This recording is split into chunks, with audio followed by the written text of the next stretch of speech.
Let's do this. Rad Parenting. Joseph here with you with Anea Bogue. And our guest today, I'm going to give you an introduction. You ready? I'm going to give you an introduction. Okay, from Chicago originally, right? In a band that, and a band that undeniably has some of the best videos ever, OK Go.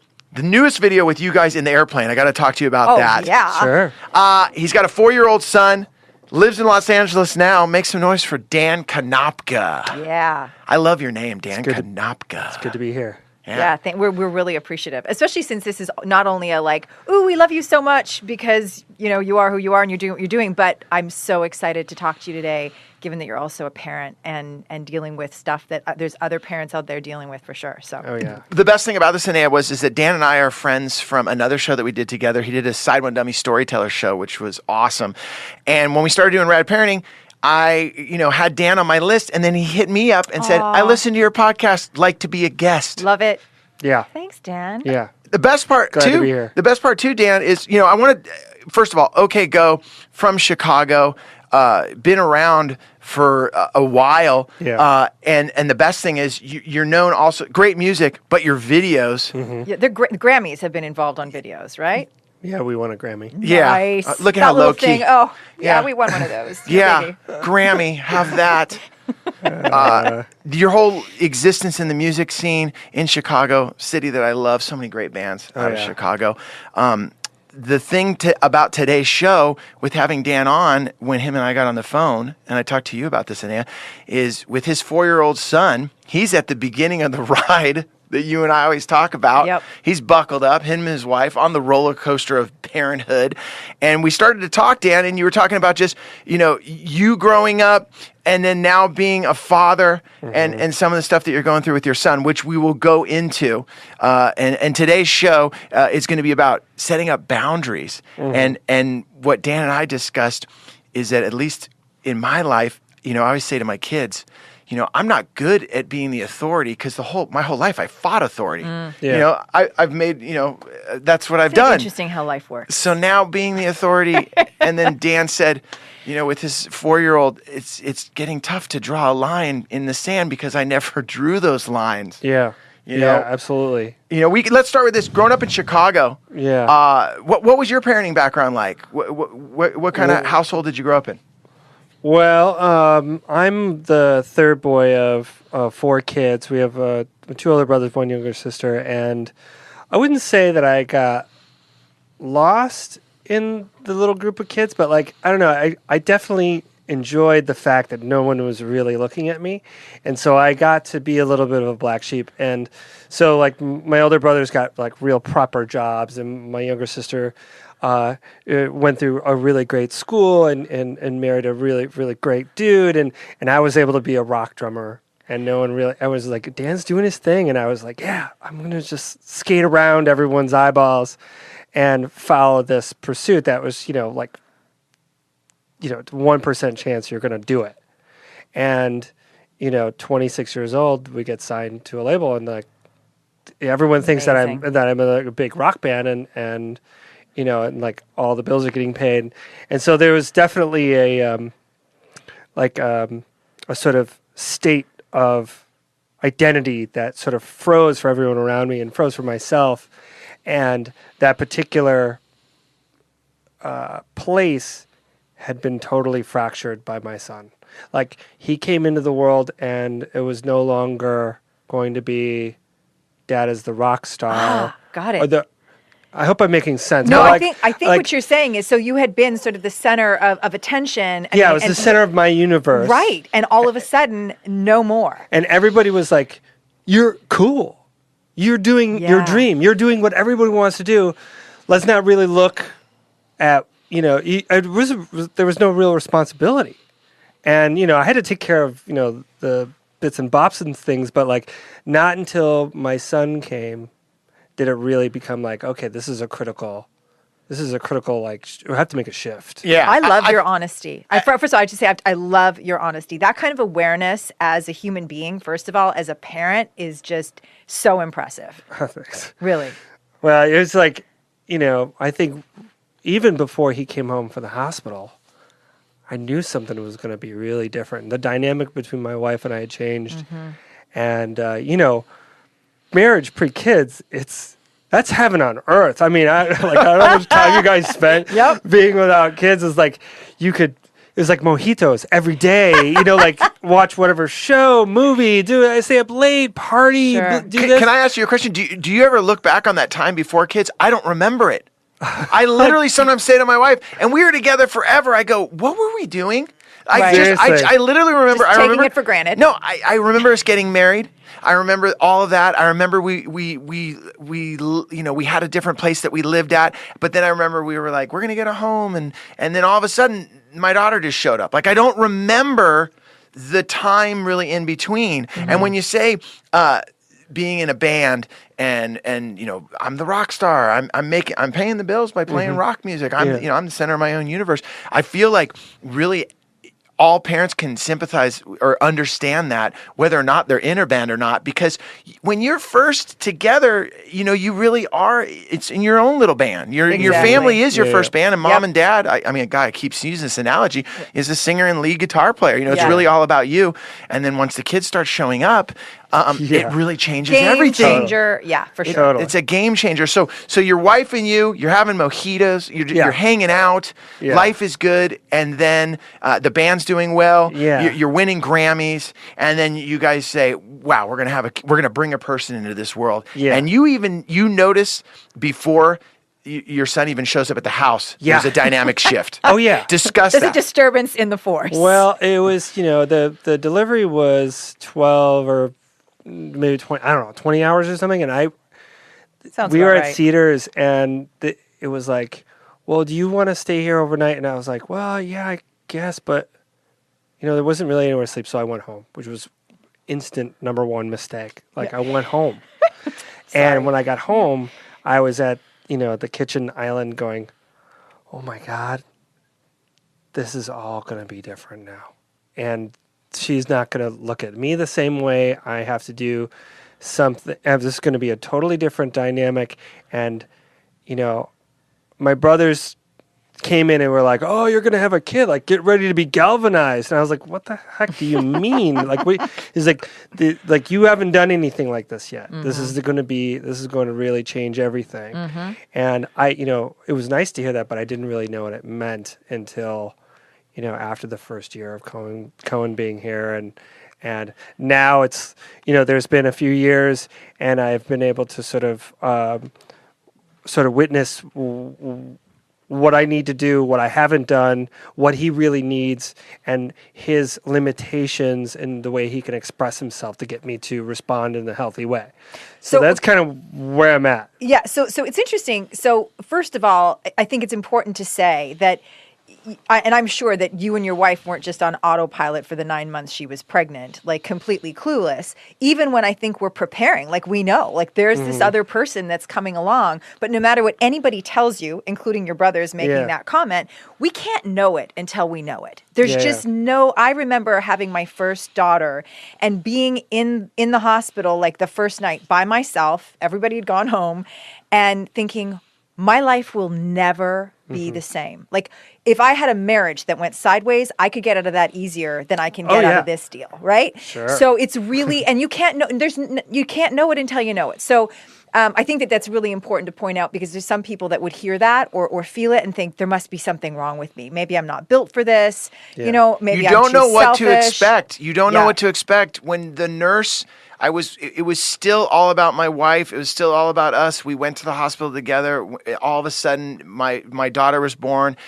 We all walked still with another group of people, her parents, into the room. And then I remember my daughter showed up, and I'm still on the sidelines. My daughter showed up. Yeah, no, she's been born. The stork just dropped her. Yeah, but no, we'd had the baby, and I was still feeling, nothing had really changed. And I'll never forget. I tell people this all the time. My wife started to fall asleep. The grandparents had left, and they brought my daughter in for a feeding. She did the feeding, and then the nurse looked at me. Okay, here you go, and handed me my daughter. And it was the first time within that 12-hour period that she had just been born. That I looked at it, I go, what do I do? do? And I started to follow the nurse. I started to follow her. She's all, where are you going? I go, well, I'm following you. And she's like, no, honey, you stay here. And I go, It's you. And I go, I don't know what I'm doing. And I seriously, I'll never forget. I go, I looked, and I remember I looked down at her little face, Yeah. and I just looked at her in the eyes, and I was like, all right, hey, nice to meet you. I'm your dad. And I just sat there and just talked to this little face. And it was the first time that I was, exactly what you said, Dan. I'm like, oh my gosh, it is on. It is so on. And it really changed everything to the point that I remember even when I got home, my wife always talks about it, for the first 2 weeks, I was cutting fresh food every day. I was making everything in the house. And all of a sudden, in the third week, I looked at my daughter. I'm like, you're not moving. You're not leaving. You're not staying. like a guest. Yeah, I had to I was going for the sprint of parenting. Yeah. So the feeling that I get, Dan, is that were you, like Anea brought up, did you and your wife have the conversations before your son showed up of some of the changes that you guys were feeling were happening? Because I'm thinking for our listeners right now that maybe are just, we're about to have our first baby. You're so caught up in the excitement of it that you don't even... Were you able to touch on different topics that you thought might be happening? I don't think we really got into the things that mattered. I think the scope of conversation, sort of began at, what sort of decorations will his room have? You're going to say that. What color should we paint the nursery? Well, when we go to Grandma's house, because that's going to be so easy to fly to Cincinnati. We're gonna go to Charlevoix, Michigan, and spend the summer there. What are you talking about? Yeah. Talking about vacation. We really didn't get into the core personal reality dynamics that were going to come into play. Touring in a band seems easy until you've gone on the road with your kid. Yes. Yeah, totally. And so there was just a lot of stuff we had to learn on the fly. Okay, so the baby comes home. So take us from there, because I love this story. You've gone home and you're going, probably should not have done this. You're supposed to sleep on the cot, You're Dan. supposed to sleep on or the cot. Or me, just on the floor. I slept on a blanket, cold, not caring. I'm going to say that that's probably what you should have done. Okay. Well, when we got home, I think the main concern was trying to figure out a way to feed the child, and the quality of that experience for my wife and being able to ride her personal roller coaster with the baby learning to latch on and Sure. that sort of thing. And that was really hard because it wasn't a binary thing. It was is it working or is it not working? Is there anything I can do? Nothing really can do. All right, we'll stand over there and wait until it's time that I need you. Now go do something. Right. Dan, do it now. Right. And it'd be okay. And it was just very high stress. Mm-hmm. And it was high stress for about 3 months. And then things started to cool off. And that was kind of like what I was mentioning to you earlier. It was the beginning of the realization that things go from being sort of blissful to being a pretty intense experience. Yeah. And then it's just this ebb and flow. It's a sine wave of intensity. Yes. And I think that's kind of how God designs it for you. It's not it's just chaos the whole time. It's you get a couple of grooves where you're the kid's going to be predictable for 2 weeks. And then you have between... Don't get too comfortable. Right, and then you get about two to weeks to a month of I don't know what's going on with her, with him, and now I don't really know what's going on with me. And then finally you reach the crest, and then everything kind of gets groovy again. Yes. And it goes like that for years. And that's why I got mad at my brothers. It's why didn't you tell me? Galvanized? What are you talking about? It's useless. Tell me that every kid's different. Right. Every kid's going to be different. And then I have friends, and I know we're getting off the path here, but friends that have girls have very different experiences. Sure. Absolutely. Yep. But they all seem to be she's sleeping great. But can I tell you that you'll hear that, but my daughter, she she was the one that was not sleeping, and then my son was the one that we thought was going to be so mellow because he slept all the time. We used to call him the judge because he was so quiet, and and then it just changes. I love what you're saying though, because I've never heard it described and articulated as well as you just did, with the surges of chaos into the blissfulness, and then the word you used, groovy. I love that. It does get groovy. And I feel even as we grow as parents with our kids, from toddlers into teenagers and everything in between, those waves still. I think I'm in a groovy wave this week. We're very groovy at home right now. It's cool, but last week, it wasn't groovy. We were in a surge. Mm-hmm. That's a great way to put it. Well, and that's the thing is, I mean, the reality is that we're all, we're connected, and there's energy in the works, and there are ebbs and flows in all things. If we look to nature, everything is cyclical. So we're going to go through ebbs and flows, and through times where everything is groovy, and then times where we hit bumps. And I think, again, that's nothing.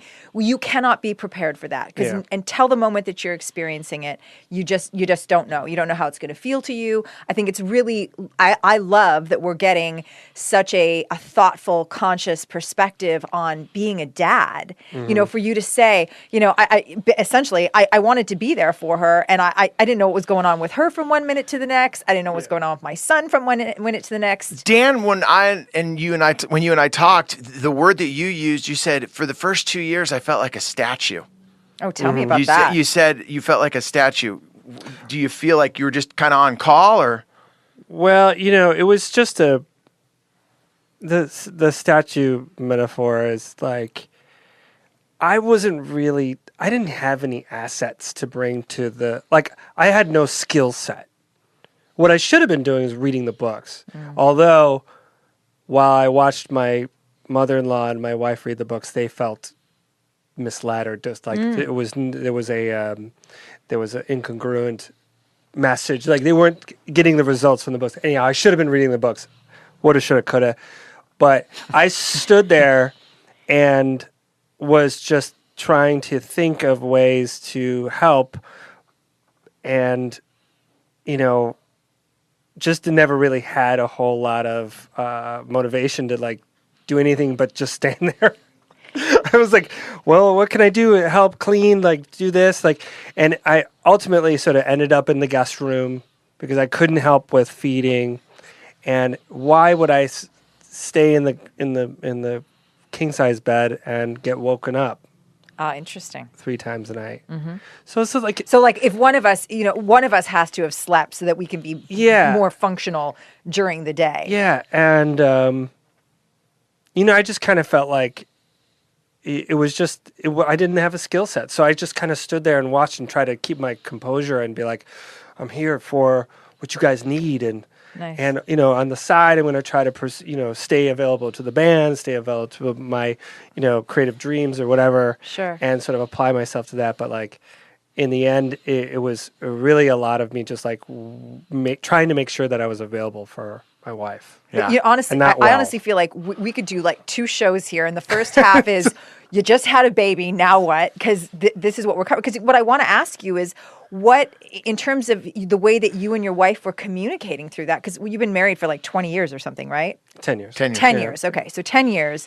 And so you've got a pretty solid foundation. It's not like you got married and 9 months later you were having a baby. So you had a pretty solid foundation as a couple. And then this little person comes in, as Joe likes to say, you made a person.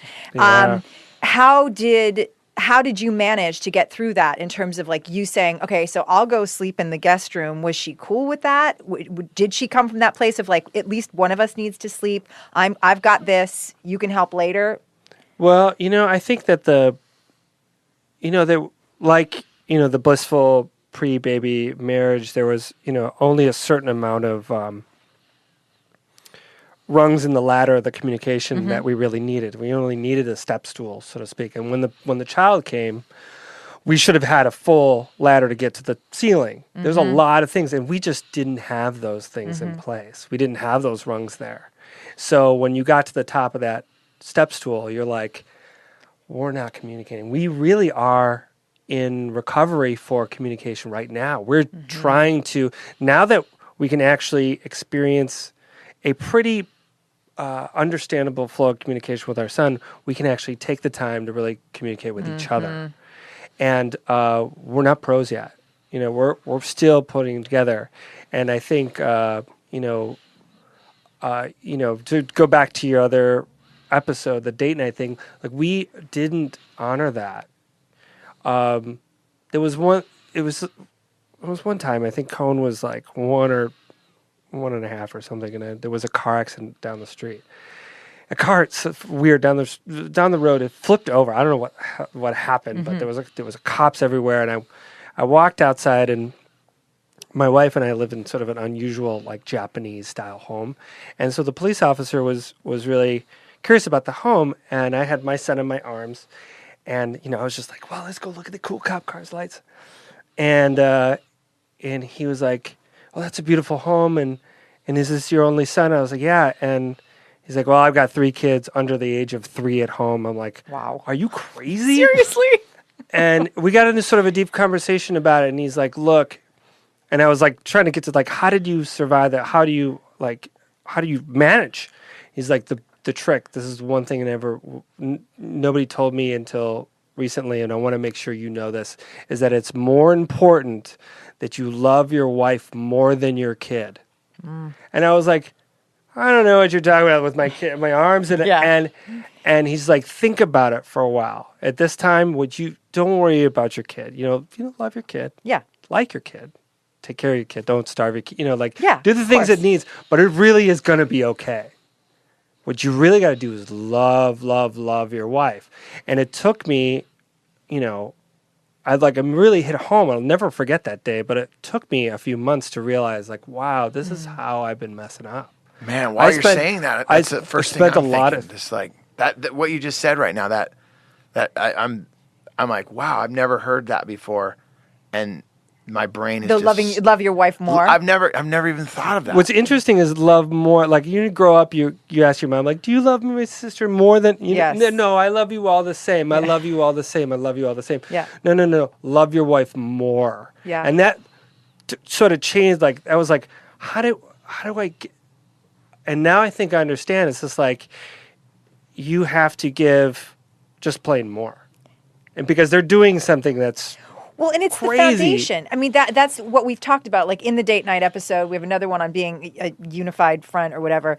It's like it's the foundation. Or Joe's going to drop another band analogy in a second about Mick and Keith. But but yeah, like that idea of like that has to be preserved. It has to be tight in order to do anything else. And it's so important. And when you just said that, it made my mind just race to my wife and realize her and I, when we are not, like I always say, if I get in an argument or have a disagreement with someone that's not my wife, I can get through my day.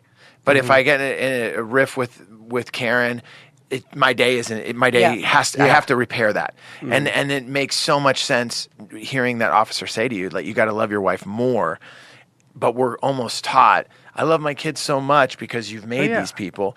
But if you're not right with your partner, in any shape or form, it's just not going to work. Because what you're saying about the stool and the rungs on that ladder, that is so crucial. Because I too feel that we think we're prepared when these little people show up, but if that communication isn't there, and for the people that are listening to the show, they're like, yeah, I've only been with my partner for 5 years. I don't know if our communication's there. Maybe right now we're all learning that, man, make sure that you have that at least flow of communication with each other, because once these people show up in your home, it really narrows it down to, we've got to make this work with each other, and that communication has to be crystal clear. That to have something like that go down in your life, I mean, that to me feels like this like gift of the gods. Like, we're going to just have this whatever go on outside your door, and this cop is going to roll up and just drop this big piece of wisdom on you that it sounds like was life changing in terms of the whole experience. Yeah, and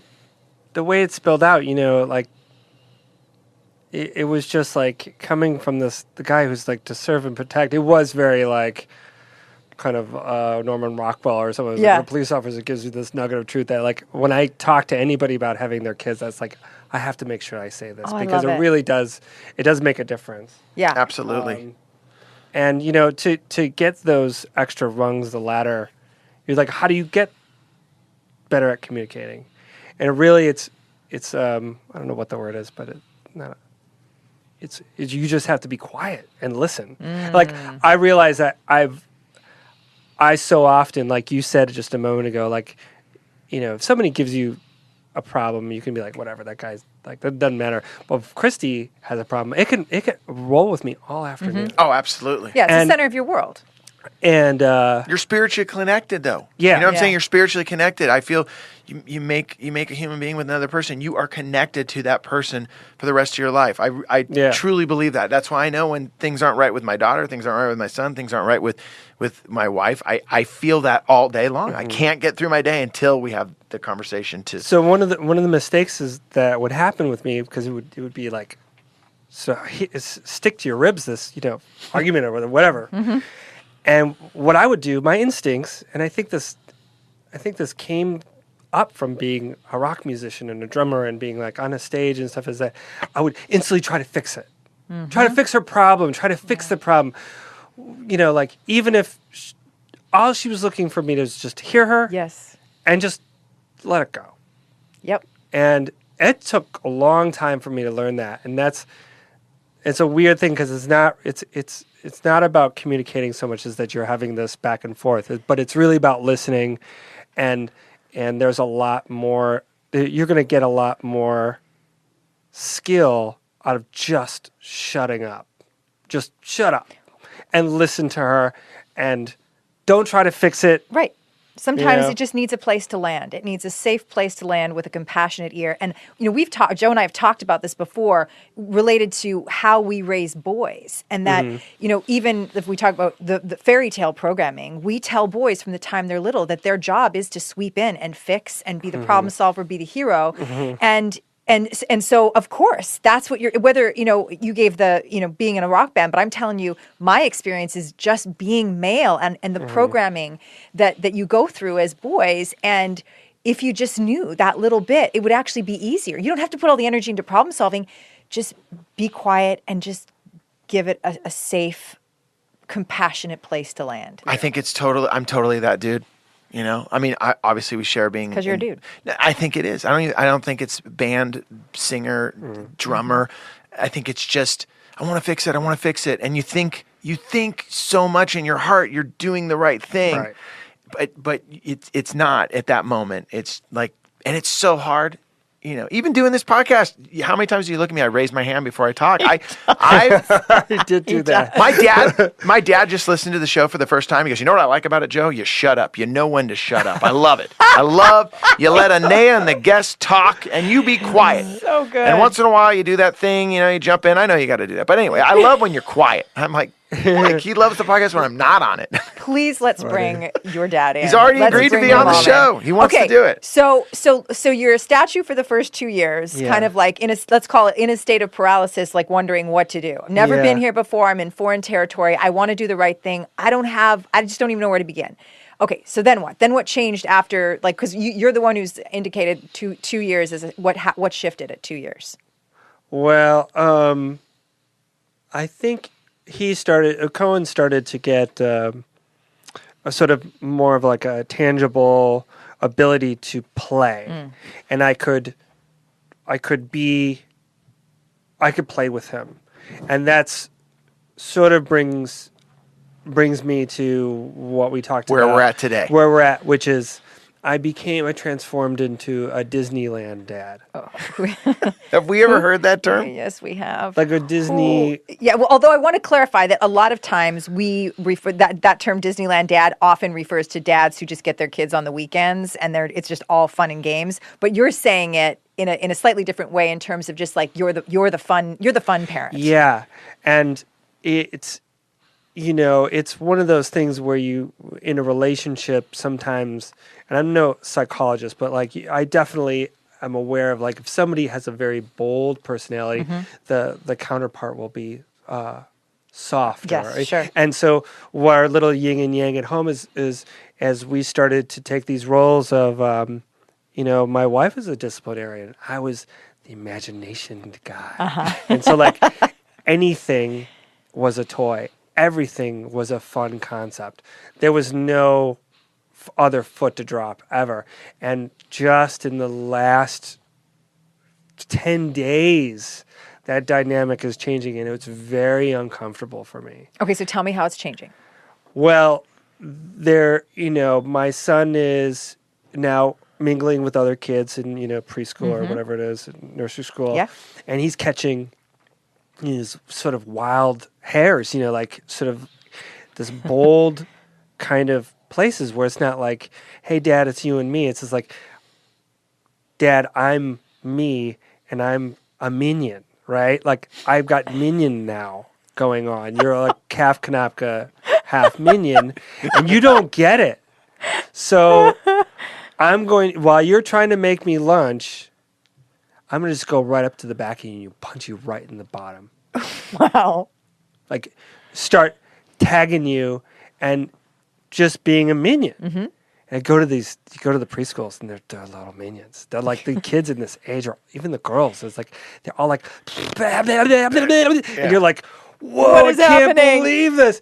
And so, like, he pulled this maneuver where I'm trying to make him lunch. He doesn't know that like I'm taking all this value out of making this grilled cheese. Like, oh, it feels good. I'm a dad. I'm going to make this thing. It's going to taste good. I wouldn't want to eat it. I'm going to give it to you. And now you just punched me in the butt. So I was like, we have to go to the room and talk this out. And, I sat him down, got to his level. And, I just love my son so much. And I wanted to tell him, like, look, you can't do that anymore. And he starts to laugh at my face. And, I was like, okay. And so what I did then was that I basically said my thing again, but I got louder, much louder. And, I pulled the door shut, and that registered it as a slam. And I wasn't meaning to slam the door, but like, now the mood had changed. And for I would say maybe 48 hours, 72 hours, the dynamic between my son and I had changed.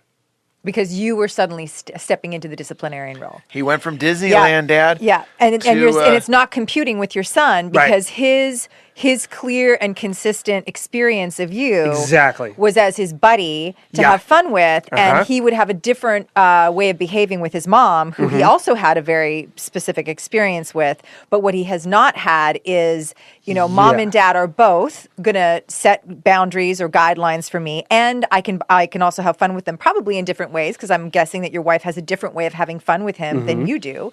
And so that's where we're at right now. Can Yeah, I ask a question? How did that feel for you as a dad and as just emotionally when that dynamic changed for the first time, that 48 hours of weirdness, or like? It was really hard. Yeah, it is. It hard. was a sense of loss. It was a sense of sadness. I know that feeling. And it wasn't a sense of like, oh man, I want to go back. It was just like, what is this thing now?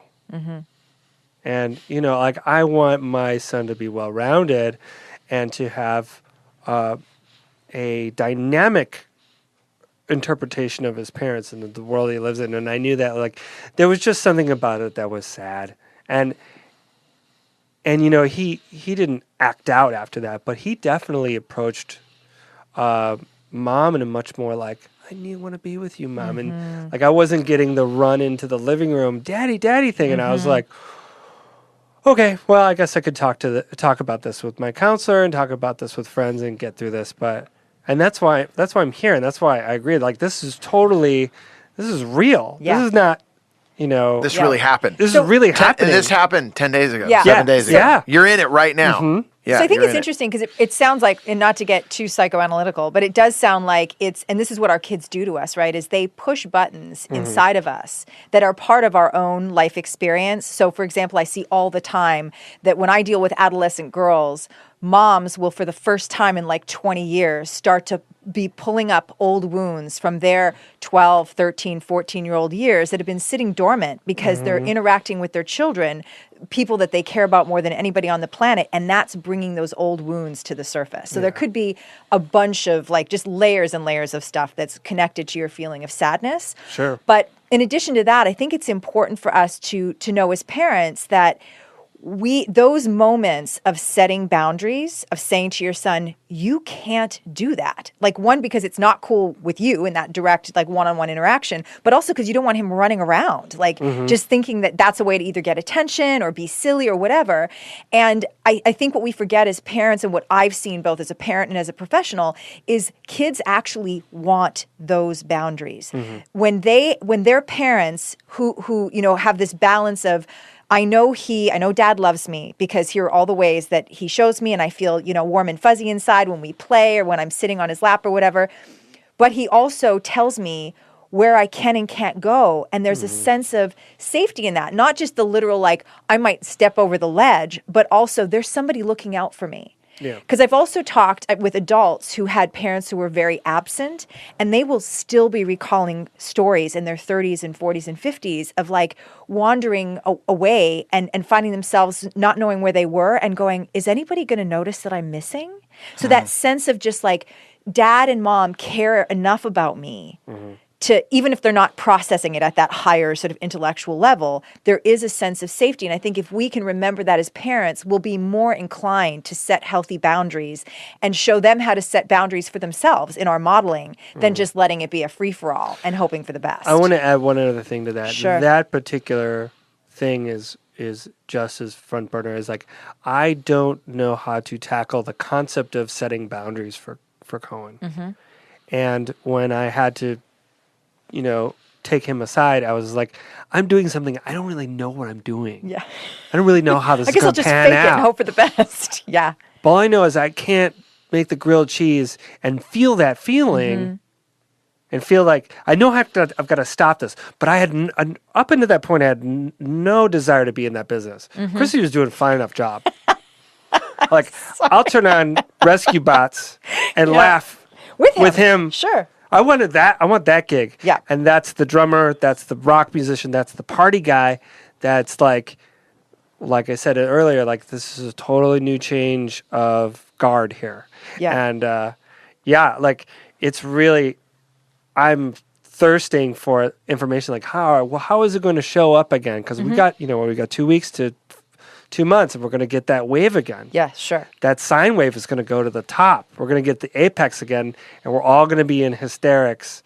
And how do we do this and like do it correctly? What are the tools, Anea, that, because everything that Dan's describing, I think it goes for mothers, I think it goes for fathers, in every relationship or partners. There's the two people that are in charge are responsible for the children. There's always that dynamic. I'm sure there's people that are both 100% on the same page. In my household, I would say I'm generally the person that's bringing the hammer down less than my wife is.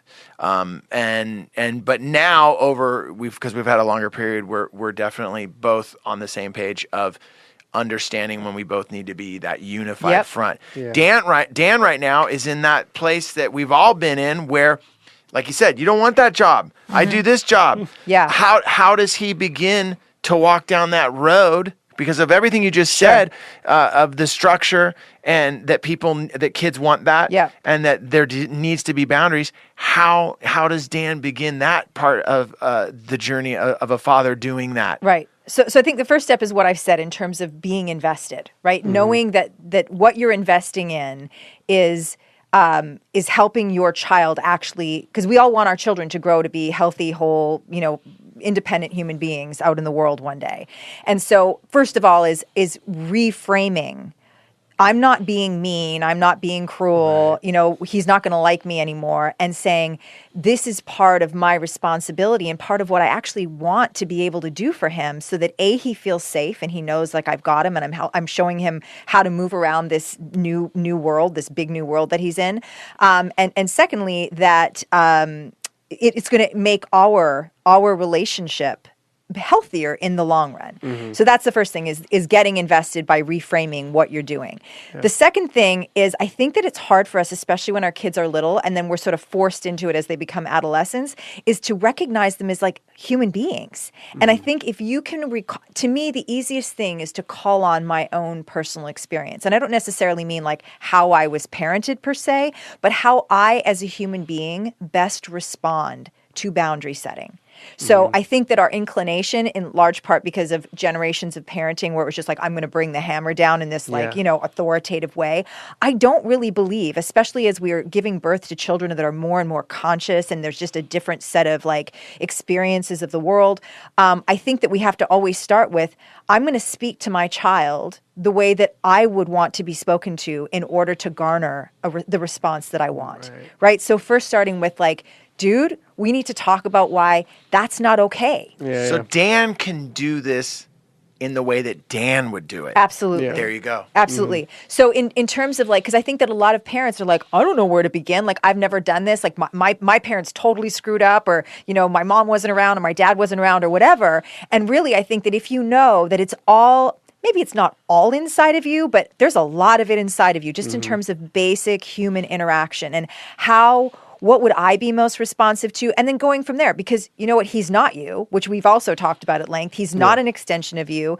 And so he's going to have unique ways of responding to things, and you're going to figure that out as you go. Yeah. But if we begin with, I'm going to model for him, speak to him, because it's the best chance as a human being that he's going to respond in a way that is loving and direct and kind and warm and like, I love you, and I want you to be the best person that you can be in 4-year-old speak or 8-year-old speak or 12-year-old speak. What's the show Joe's you guys like to watch? I'm raising the hand. Because right now, like, what's the show that you guys like to watch? Rescue Bots? Yeah, Rescue Bots. Like, could he use Rescue Bots? Like, hey, I don't even know that show, but like, hey, man, if Rescue Bot Blue is making a grilled cheese for Rescue Bot Red, he doesn't come over and wreck, him with his laser. Yeah. And then your son goes, hey, come on, man, no lasers. You know, and then is that kind of what you're saying? Absolutely. Use so that? making it relevant, okay. right? Yeah. So it's first of all, it's like the tone. Like, how am I going to speak to him? Assuming that he's going to be able to hear me from just this like sort of, quiet, calm, compassionate place. And then you go from there. Because sometimes I think we do need to raise our voice to be like, oh, no, like this is serious. Then, to your point, I think we do. How do we make this relevant? How do we make it relevant to a 4-year-old, to an 8-year-old, so that they get why this is meaningful, why this is going to help them in the world. So using like the rescue bot analogies. And then I think, for me, I always come back to, and it's always been effective with my children and with my clients, is the, treat others as you want to be treated. So turning it back and saying, how would it feel if you were, busy, building one of your big Lego, or your building block castles or whatever, and somebody came up behind you and like punched you in the butt? How would that feel? And most kids can go, oh, yeah, that would kind of suck. You just put it into an idea and a concept that they can understand. Exactly. Do you ever feel that you do not have enough time in the day to do what you're supposed to get done? You're going to work, you're maybe trying to hit the gym, but you forgot that, I got to pick so-and-so up from daycare. I got to get my dad over to his doctor's appointment. I wanted to pick up the house before I left. Wow, check it out. How am I going to get everything done? Well, I'm going to tell you right now, go to care.com. Care.com. Care.com is the world's largest digital marketplace for finding and managing family care. That is right. Family care needs can be unpredictable. You got sick kids. You need someone to stay home. Man, both parents are out there trying to make a living. Your kids get sick. Who's going to stay home? Who's going to miss out on that cash? Now you go to care.com and they'll have someone for you that can look after your kids.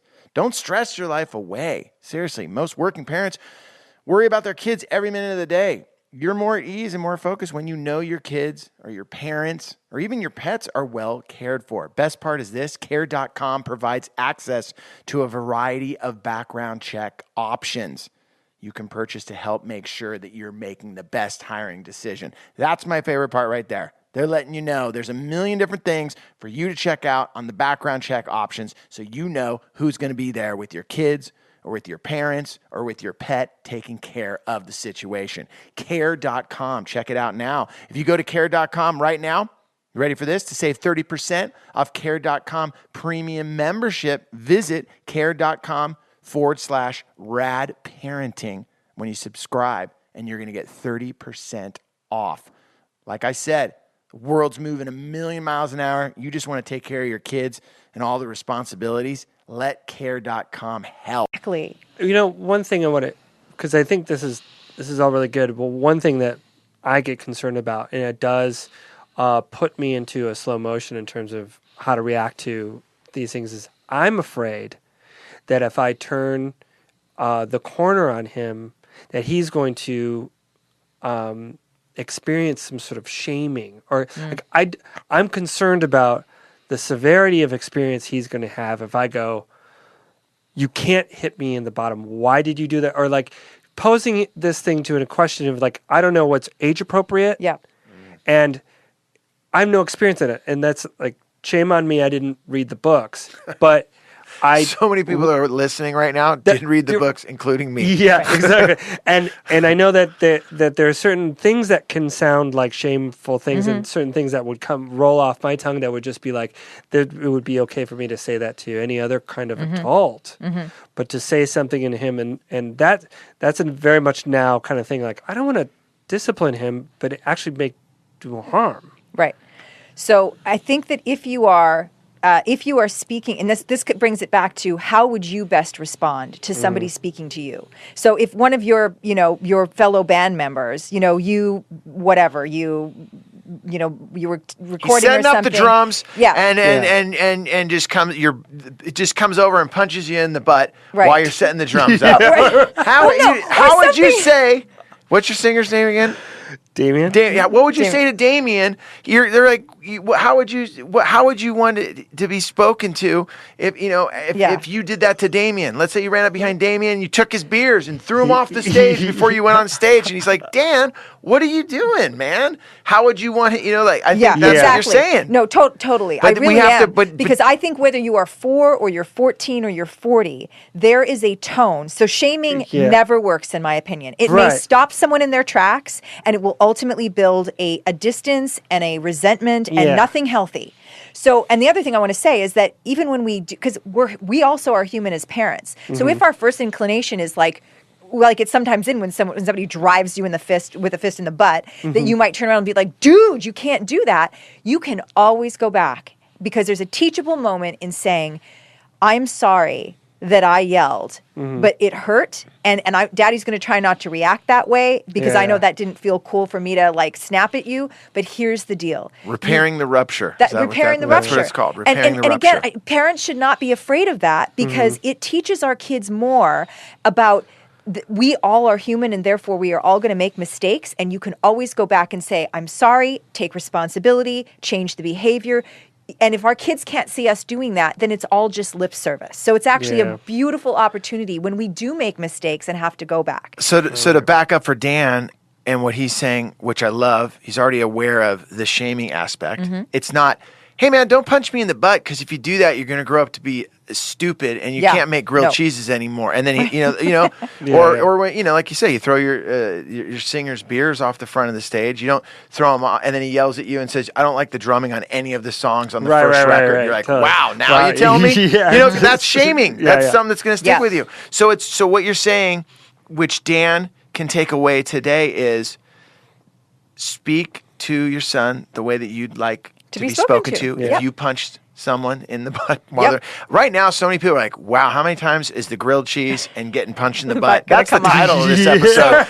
But with that said, dropping in, making it an interest, and making yourself available for that conversation with your son. Those are the two things I feel that you're taking away, and talk to your son the way that you'd want to be spoken to. Right. So getting down to his level. We're gonna recap this. So first of all, setting boundaries, don't be afraid of them, because it's actually doing your child a great benefit. Secondly, when you do set boundaries, think about how you would want to be spoken to. So think of them as human beings, not as pets, not that we'd want to speak to our pets that way either, but like you have to, and if you've already screwed up and freaked out, you can always go back and take responsibility for that. There's a teaching moment in that. Then in terms of your question was like, how do I know what's developmentally appropriate? First of all, I'm all about like Googling four-year-old Right. developmental norms, and you'll get That's a the quick reading. like 10 bullet points on what's going on with that child. But he's also going to show you based on his response. He's going to show you if you need to speak a little more firmly with him. He's going to show you if he really like, he's like, oh my gosh, like, yeah, just like the robots or rescue robots or whatever. And you're also going to help him to develop compassion by saying like, how would that feel if I did that to you? I love you. I don't want to hurt you, and daddy doesn't want you to hurt me. And I wouldn't want you to do that to anybody else either, because you know what? They might turn around and without even thinking, like throw something at you or really hurt you when you were just kidding around. There's all kinds of, if you just think of everything as a teachable moment, and that even when there are quote unquote mistakes made, that even then it's still a teachable moment. Right. I think it will help us as parents approach these situations in much more constructive ways. Yeah. And then it's about follow through and consistency, because you can't do that. When did that happen? Last week? Couple days ago? Yeah, like 15 days ago. Okay, so a couple weeks ago. And so if you just like the next time he came up and did that to you, if you just let it go, No, that's a problem. don't do it. Then it's a Right. problem, because he's going, oh, I see. So for whatever reason, dad had something to say about it last time, but I'm going to test it again. Even it's conscious or he's just like, running around crazy. He's not even thinking about it. We have to be consistent, and it will pay off. Right. I'm in an interesting situation in having a 19-year-old daughter and a 7-year-old daughter, and I can see how the things that I did that really worked, that I see in her and in who she's become today, and I'm, reusing those things with my 7-year-old, and the things that were not so great that I'm getting to, do better this time. Right. So is that helpful Oh, to you? absolutely. And I don't know where with time, but I want to ask one more question. Sure. When you're in Disneyland Dan mode, or you're exiting it, and you're finding yourself, co-parent, parenting with a woman who has a much more elegant and elaborate and figured out version of how this is supposed to go. How much should I be concerned about emulating her? Or like, I know unified front comes up a lot, and we had an argument. My wife and I was just like, well, we can be unified front, but I'm just exiting Disneyland Dan, and there's still things about that's awesome. Yeah. And there's things about what you do that are awesome, but I don't want to be like you. Yes. Do you really want to be like me? Yeah. How unified should we be? So Should we be a carbon copy of each No. other? I feel like this is a balance. Unified does not mean we're the same. It Yeah. means, first of all, it mostly means in front of the kids, you are on the same page. Right. Even if you're absolutely not on the same page, and then you go and have a conversation outside of earshot of the kids and say, okay, whoa, that wasn't cool. And then you work it out together, and then mom or dad goes back and says, okay, you know what? Your mom and I talked. I was way off base, and here's what's going to happen. The second thing is, I think the communication that you're working on really building with your wife, first and foremost around your marriage, but also as co-parents, is about, I want to do me the best way I can. First of all, anything else your kid is going to recognize as BS, because kids have super sharp instincts. Yeah. And they're going to call it. They're going to be like, yeah, whatever, right? Yeah. So you need to be the most authentic version of you as you're actively figuring out and looking to your wife as somebody who loves you and trusts you in this role to help keep you on track with, if I were you, I would set 2 or 3 really clear intentions, maybe once a month. You say, this is the thing I'm working on this month. Can you help me? Point it out if I'm slipping. Let me know when I'm on point, and then build from there. So it's not like, even for the kids' sake. So it's not like, wait a minute, dad was one way last week and I'm dealing with a completely different person. And he seems to kind of be trying to act like mom. And what is that about? Right. They're going to figure that out. Yeah. For sure. So I think that there's that, it comes back again to the communication with your wife and why it's so important that your relationship be solid and communicative and really the foundation for the co-parenting aspect of your life. Cohen's even asked me once, like, why are you different about this? Ah, and interesting. It was like, yeah. well, He's sharp.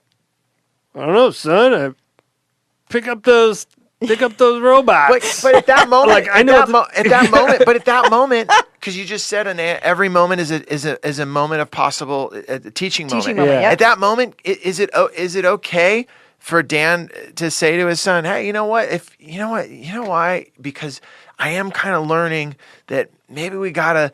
There's certain rules and certain things certain things that we got to deal with. Like, we can't leave the robots on the floor anymore because if mom steps on them or when That's right. grandma's visiting, they're going to get bummed. Yep. And dude, you know what? These robots are rad and we don't want to ruin them. So like, let's put them away so they don't get broken so you and I can play with them tomorrow. Right. And then at that point, he's, changing to set up the boundaries of things need to be put away That's so right. people don't get hurt. Totally. But he's doing it the way Dan would do it and not the way that mom would That's do right. it. I've gotten called out by my son all the time where he said to me once, we have a swimming pool and I've always been I'm super nervous. Even to this, they're old enough, their friends know how to swim. I've always just been super, super nervous about the pool since we've had it. I would be too. And that's who I am.